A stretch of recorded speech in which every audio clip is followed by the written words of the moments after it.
A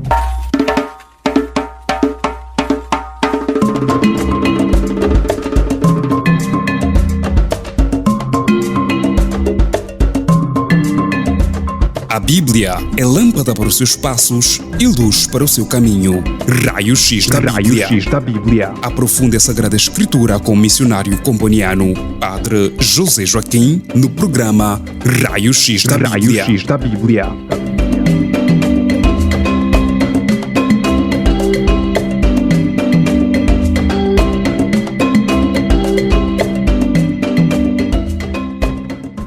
Queridos ouvintes, queridas ouvintes, sejam todos e todas bem-vindos, bem-vindas ao sétimo tema do nosso estudo bíblico, sétimo tema dentro do programa Raio X da Bíblia.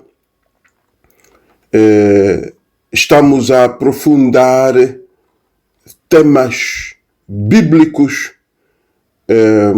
Hoje o tema é a história de Israel, o povo que Deus formou na vida real. Façamos uma oração inicial, em nome do Pai, do Filho e do Espírito Santo. Amém. Senhor nosso Deus, nós vos agradecemos porque caminhais conosco na história, como caminhastes com o vosso povo Israel. Ajudai-nos a entender esta história santa, para reconhecer como sois fiel, paciente e misericordioso. Que o vosso Espírito Santo abra a nossa mente e o nosso coração, para que este estudo nos aproxime mais de vós e nos prepare para acolher Jesus, a vossa palavra feita carne. Por Cristo nosso Senhor. Amém. Em nome do Pai, do Filho e do Espírito Santo. Amém. Então, como introdução ao nosso tema, a história do povo de Israel, dizer que esta história, a história do povo de Israel, não é apenas o cenário da Bíblia. É o próprio instrumento da revelação. Deus não se revela em ideias abstratas, mas em acontecimentos, processos, crises, alianças, memórias e esperanças. A fé bíblica, portanto, nasce da convicção de que Deus age na história, não fora dela. Deus educa através da história. Deus salva dentro da história. A história de Israel é um lugar teológico, um espaço onde Deus se deixa conhecer e onde o povo aprende a interpretar a vida à luz da aliança. De fato, a Dei Verbum, nos números 2, 3 e 4, afirma que Deus fala pelos acontecimentos e palavras intimamente interligados. De fato, o tema de hoje aprofunda esta dinâmica de um Deus que fala pelos acontecimentos e pelas palavras. Abordemos agora as grandes etapas da história do povo de Israel. As grandes etapas da história do povo de Israel. Primeira etapa, a etapa dos patriarcas, cerca do ano 1800 ao ano 1500 a.C. A etapa dos patriarcas, ano 1800 ao ano 1500 a.C. A etapa é a etapa da fé como êxodo interior. A fé como êxodo interior. O ciclo dos patriarcas, narrado no livro do Gênesis, capítulos 12 a 50, reflete tradições antigas transmitidas oralmente, que narram a origem de Israel como uma família nômada chamada por Deus. Então, a vocação de Abraão inaugura 3 pilares da fé de Israel, da fé bíblica. 3 pilares importantes. O primeiro pilar da fé bíblica é o chamamento. Deus toma a iniciativa de chamar a quem escolhe. Segundo pilar, o pilar da promessa. A fé bíblica vive do futuro de Deus, não das seguranças humanas. O terceiro pilar é a bênção universal.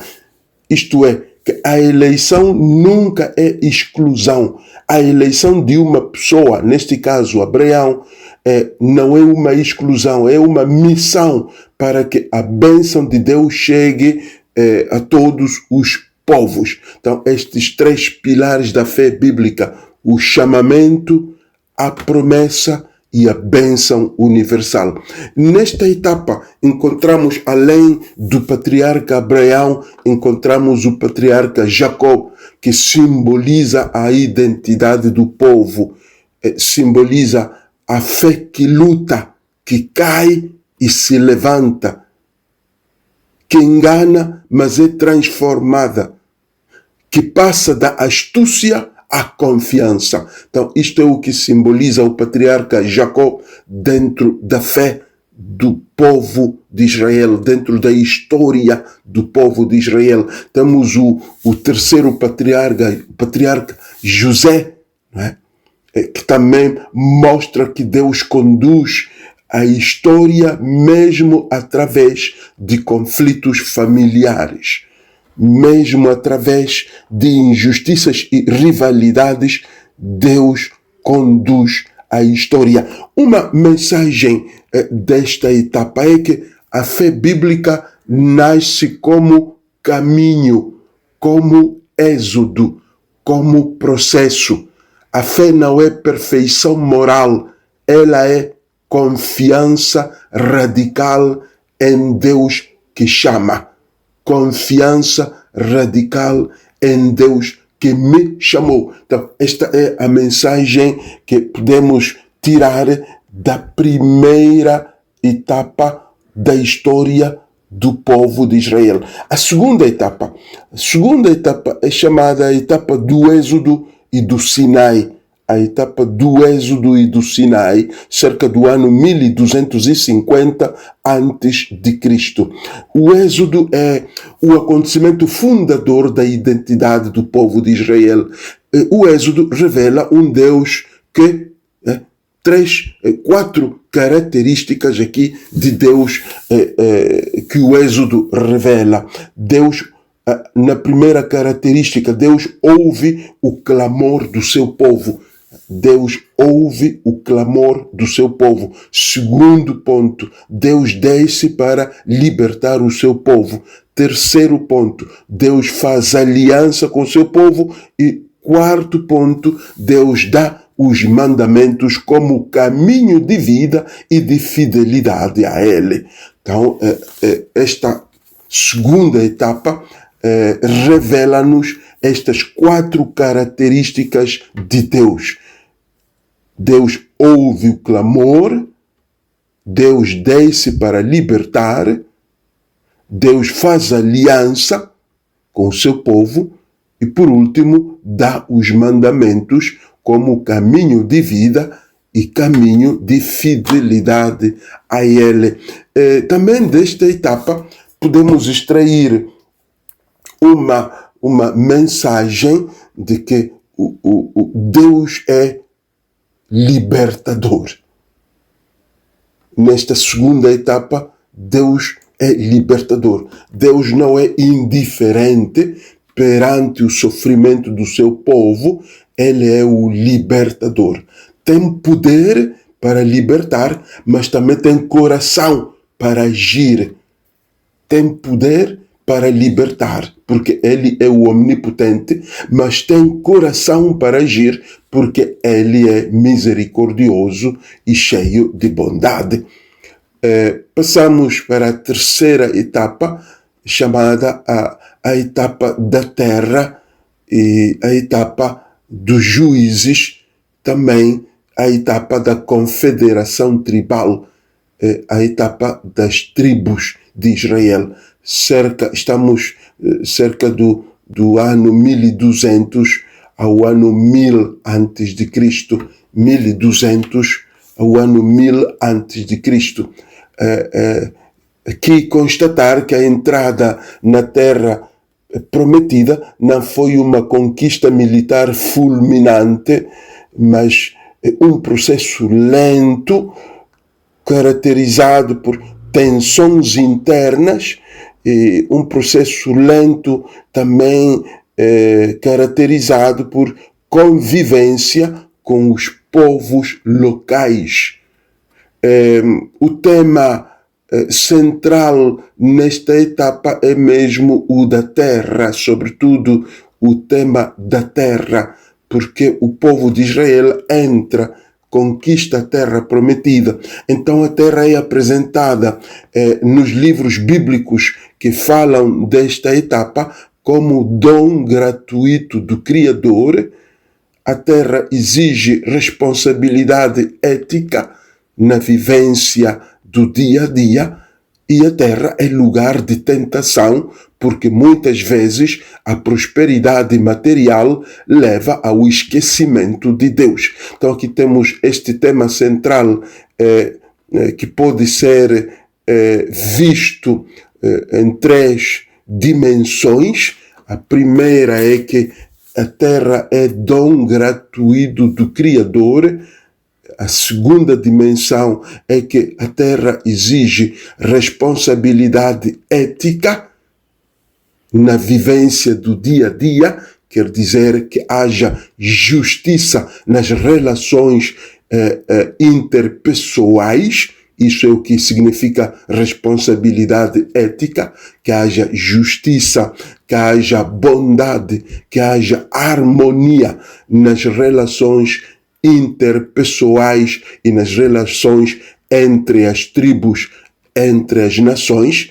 E a terceira dimensão é que a terra é lugar de tentação, porque muitas vezes a prosperidade material leva ao esquecimento de Deus. Uma mensagem que extraímos desta terceira etapa é que a fidelidade de Deus sustenta o povo mesmo quando este falha. A fidelidade de Deus sustenta o povo mesmo quando este falha. Passamos para a quarta etapa, a etapa da monarquia. A etapa da monarquia, estamos nos anos 1000 ao ano no ano 1000 ao ano 930 antes de Cristo. Ano 1000 ao ano 930 antes de Cristo.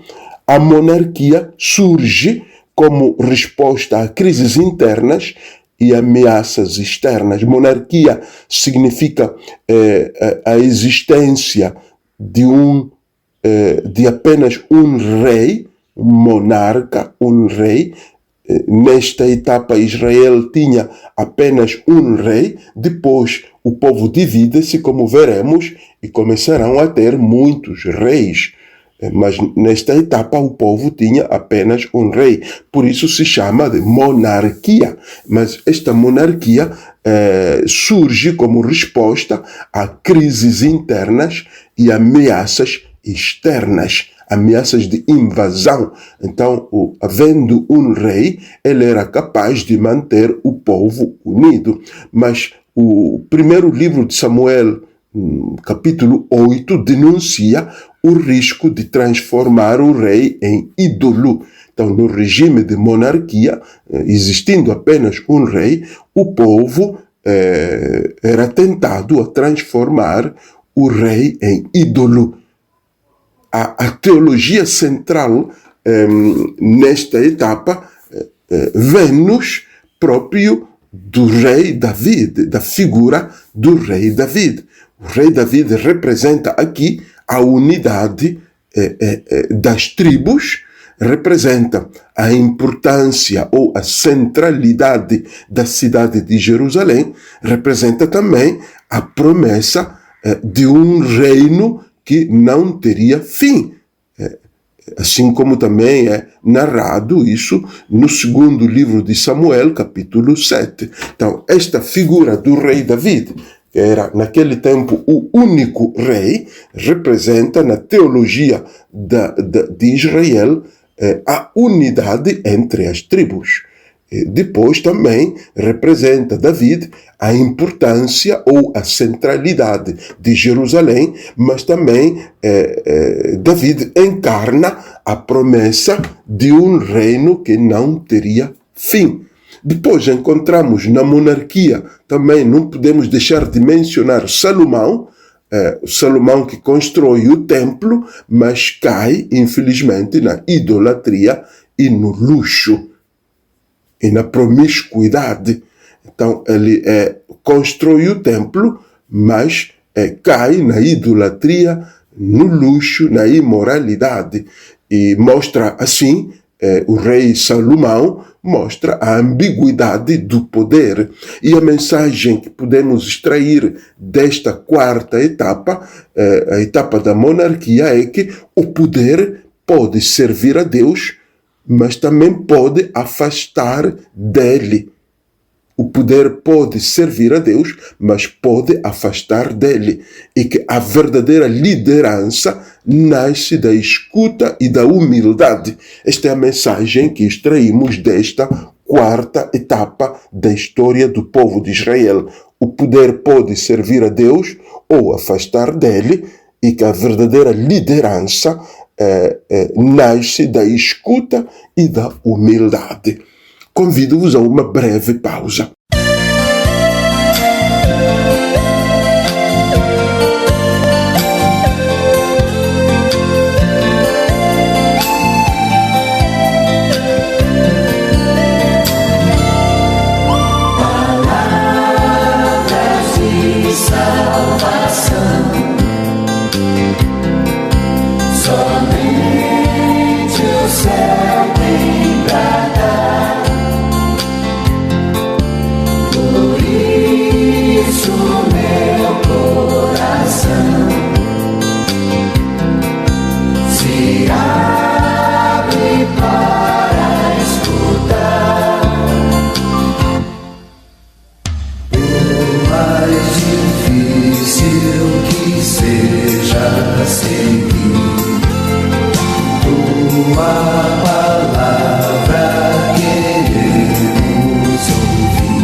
Continuamos com a quinta etapa da história do povo de Israel, a etapa da divisão do reino e os profetas.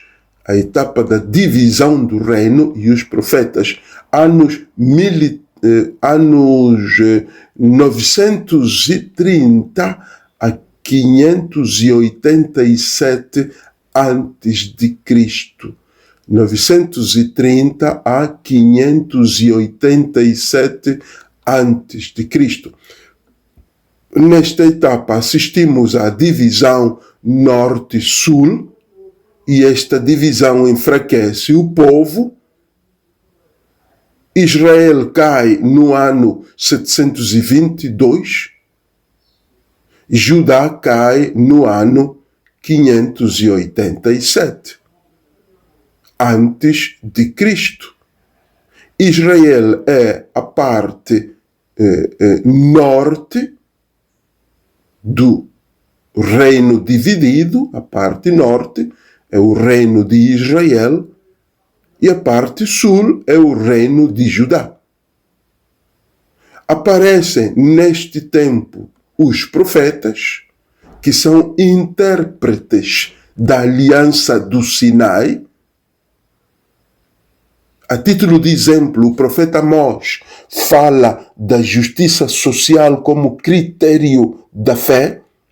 O profeta Oséias fala de Deus como esposo ferido, mas fiel. O profeta Isaías fala da esperança messiânica, a esperança no Messias. E Jeremias fala da nova aliança escrita no coração. Nova aliança escrita no coração. É interessante também esta imagem de Jeremias, não é? Que a aliança com Deus, a verdadeira aliança que o crente possa fazer com Deus é escrita no coração. Não é aquela escrita nos livros, nas tábuas da lei, nem é aquela aliança do anel, mas a verdadeira aliança é aquela escrita no coração. Os profetas, portanto, denunciam a religião sem ética, denunciam a religião sem prática e anunciam um futuro de renovação. Então, aqui a mensagem forte dos profetas é mesmo essa de denunciar uma religião sem prática, uma religião vazia, uma religião só de cultos, uma religião só de ritos, mas que não tem incidência na vida das pessoas. Uma mensagem também atual aqui desta fase quinta da etapa da história do povo de Israel é que Deus fala dentro da história e Deus exige coerência entre culto e vida. Esta é a mensagem que podemos extrair da quinta etapa da história do povo de Israel. Deus fala dentro da história, não fora dela. E que ele exige coerência entre culto e vida.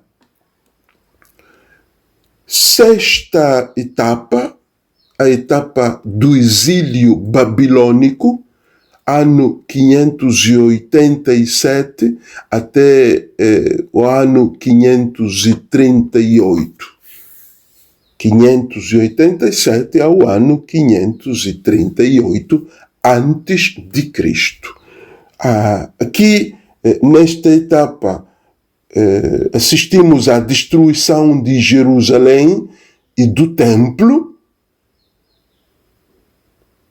O povo é levado para o exílio na Babilônia, mas os autores bíblicos fazem uma leitura destes acontecimentos. Segundo os autores bíblicos, o exílio purifica a fé. O exílio ajudou a purificar a fé do povo de Israel. Por quê? Porque Deus é encontrado sem templo. Deus é adorado no exílio de Jerusalém, embora não houvesse lá templo.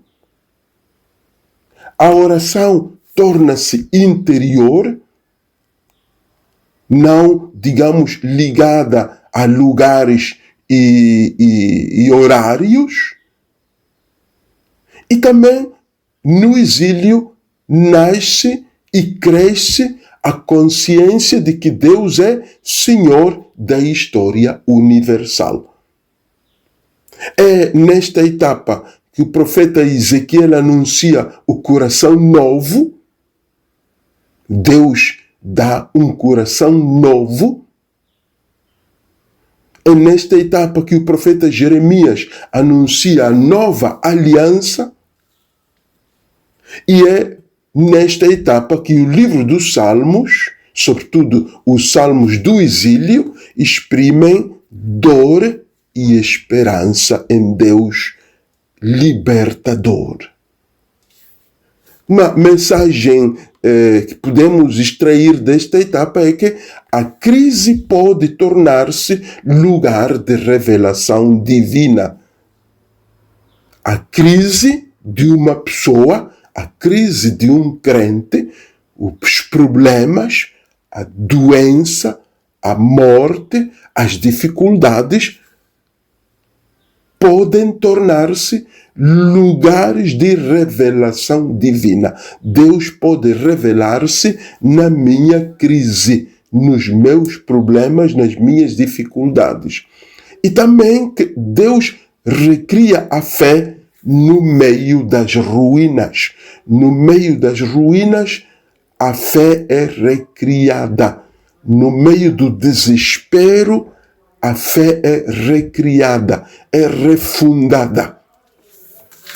Sétima e última etapa da história do povo de Israel é a etapa pós-exílio. Isto é, a etapa depois do exílio da Babilônia, anos 538 ao ano 100 a.C. Ano 538 ao ano 100 a.C. A etapa da reconstrução. O rei estrangeiro Ciro permite o regresso do povo de Israel para a sua terra, sai da Babilônia e regressa à sua terra. Reconstrói-se o templo, as muralhas e também a vida comunitária. Aqui, do ponto de vista da teologia desta etapa, encontramos dois amigos, um sacerdote e um governador, Esdras e Neemias, que eram muito amigos. Ambos fazem a leitura pública da lei, ajudam a renovar a identidade do povo e a purificar a fé. Então, estes dois, o sacerdote e o governador, um governador crente, um governador que era um homem de fé, amigo do sacerdote Esdras, o governador, o nome do governador é Neemias, né? Então, ambos fazem a leitura pública da lei de Deus e assim ajudam o povo a renovar a sua identidade de povo de Deus e a purificar a sua fé. E é nesta etapa onde encontramos o profeta Ageu, o profeta Zacarias e o profeta Malaquias, que chamam a esperança messiânica, sobretudo a fidelidade interior. Chamam a esperança messiânica e a fidelidade interior. São estes profetas, Ageu, Zacarias e Malaquias, que vão insistir que a fidelidade exterior é inútil diante de Deus. O que conta é a fidelidade interior. E temos também uma mensagem central que extraímos desta etapa, sétima etapa, é que Deus reconstrói o que parece perdido. Deus reconstrói o que parece perdido. Agora, depois de abordarmos estas etapas, podemos fazer uma síntese, eu chamaria uma síntese espiritual, da seguinte maneira, que a história do povo de Israel ensina que Deus age na história concreta. Deus age na história concreta. A história do povo de Israel ensina que a fé é processo, não é instante. É um processo, uma luta diária. Não é mágico. Também a história do povo de Israel ensina que Deus é fiel mesmo quando o povo falha. Deus não abandona os seus princípios de amor, de misericórdia e de perdão, mesmo quando o povo falha. A história do povo de Israel ensina também que cada crise pode tornar-se lugar de encontro com Deus. Cada crise pode tornar-se lugar de encontro com Deus. Também esta história ensina-nos que Cristo é a plenitude da pedagogia divina. Cristo é a plenitude da pedagogia divina. Deus tem uma maneira de guiar o seu povo. É pedagogia, uma maneira de ensinar o seu povo, de fazer crescer o seu povo. E Cristo é a plenitude dessa pedagogia divina. É em Cristo que nós aprendemos como viver, como crescer e o que fazer. Então, Cristo é a plenitude desta pedagogia divina. Podemos assim afirmar que esta história do povo de Israel é uma escola de vida espiritual, porque de fato as 7 etapas têm uma mensagem espiritual, como fomos vendo, né? Em cada etapa uma mensagem espiritual. Então, esta história do povo de Israel é uma escola de vida espiritual. Por exemplo, aquela etapa dos patriarcas é onde aprendemos que Deus chama e acompanha. Deus não chama e abandona a pessoa. Deus, quando chama à vida espiritual, a um caminho espiritual, Deus vai acompanhar a pessoa. Se queremos ir à segunda etapa, a etapa do Êxodo, é onde vemos que Deus liberta. Deus não permanece indiferente perante o sofrimento dos seus filhos. Ele os liberta. Se formos à etapa do deserto, que é a terceira etapa, Deus educa. Deus educa o seu povo. Deus não é um pai que deixa os filhos sem educação. Então, Deus educa os filhos através dos mandamentos, através da lei, através das palavras de Moisés. Deus vai educando os seus filhos. Se formos por exemplo, a etapa dos profetas, que é a quarta etapa, é onde vemos que Deus o nosso Deus é um Deus que corrige, não é um Deus que deixa o povo caminhar assim de qualquer maneira. Não, é um Deus que endireita, é um Deus que corrige o seu povo. E a sexta etapa, que é a etapa do exílio, ali aprendemos que Deus transforma a dor. Deus transforma a dor em esperança.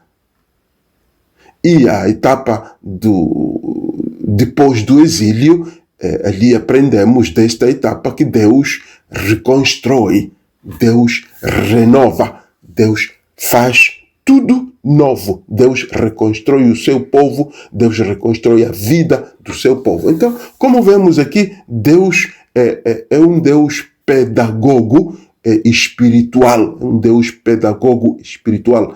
Traça digamos, um itinerário de formação, de ensino e de vida espiritual, não é?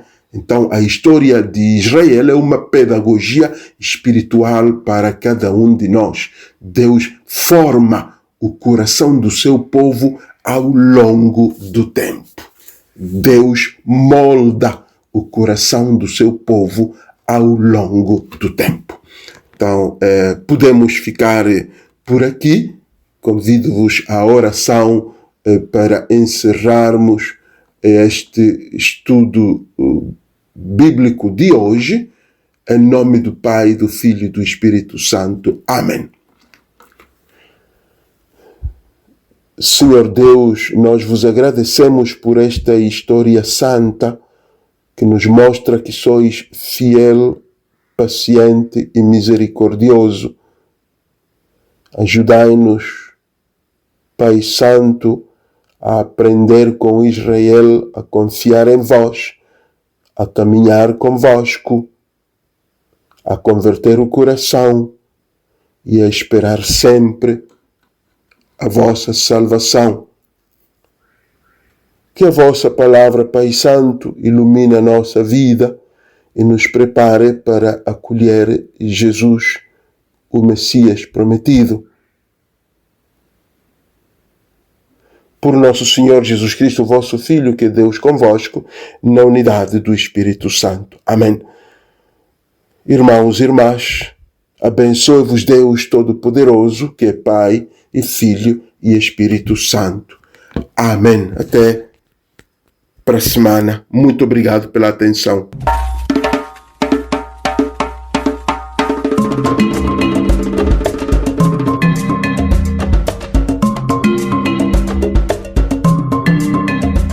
A Bíblia é lâmpada para os seus passos e luz para o seu caminho. Raio-X da Bíblia. Aprofunde a Sagrada Escritura com o missionário comboniano, Padre José Joaquim, no programa Raio-X da Bíblia.